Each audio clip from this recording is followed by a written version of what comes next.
My great-grandfather is buried on Lookout Mountain, his grave overlooking the Great Plains and the Rockies, far from the Cedar Mountain, Wyoming, resting place that he had requested before he died.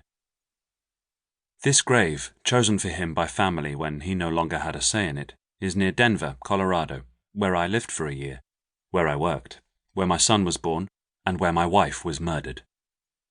Standing there with the white-topped peaks in the distance forming part of the great spinal column that connects the forests of western Canada to the dry-aired flatlands of New Mexico, the senses are struck by the spicy scent of pine needles in the air, while the quick breeze encourages brisk movement.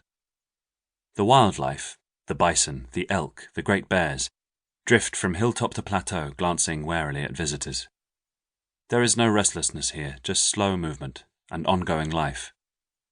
This is a separate place, and although it was not my great-grandfather's desired grave, I feel sure that he would have been able to approve of it. My father, Isaac, who like me was named for his great-grandfather, never visited Lookout Mountain, never in fact set foot outside England during his lifetime, but he always spoke of it with authority, the same authority which he lent to his study of the life of the grave's occupant, who died in 1917, the year before Isaac's birth. My most recent visit to the grave was my third. My first came a few weeks after arriving in Denver in 1998, and then again about a year later. Isaac assumed that I would be here more often. He refused to believe that my wife and I would come to Denver for any other reason than to be closer to Lookout Mountain, and it remains much more his place than mine. I could never equal his passion for our family history, his need to have an illustrious past, a celebrated ancestor.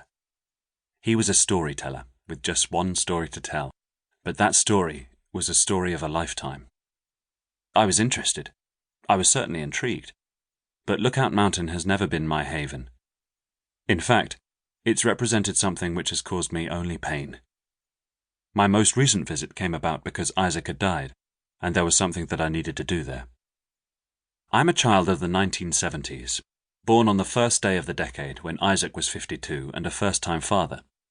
He met and married my mother when he was 50. From time to time he would tell me stories about his childhood, his youth, but he gave very little away, his own life and history being of little interest to him. In fact, I never really got to know where he had come from, or what his own childhood was like. Instead, the stories he told were about his grandfather, and he gave me his name, William, which I kept in its full form, unlike my ancestor, who opted for the diminutive Bill. I was probably 6 or 7 before I realized that my father was the same age as most of my school friends' grandparents. It confused me a little, and scared them, but I didn't ask many questions. I barely knew my mother.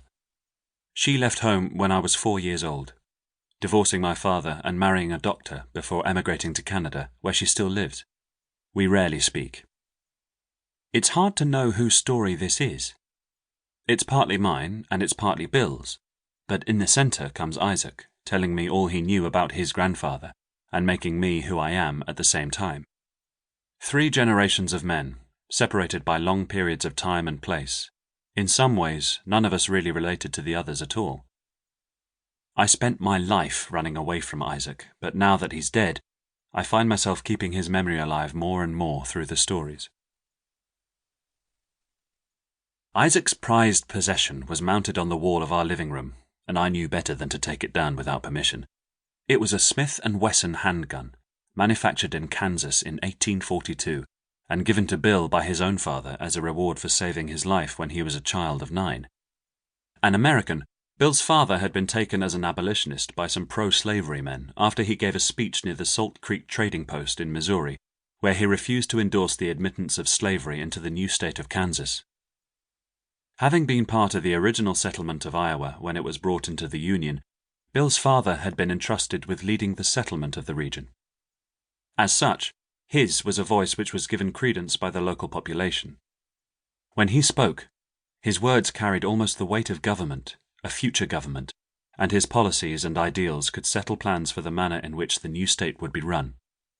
He was invited to speak on that day by the men of Missouri, who believed, wrongly, that he would endorse their plans for the ratification of slavery. When he did not, and when he spoke vehemently against such a policy, he was stabbed by a local man, and although the wound was not fatal, from that moment on his life was under threat.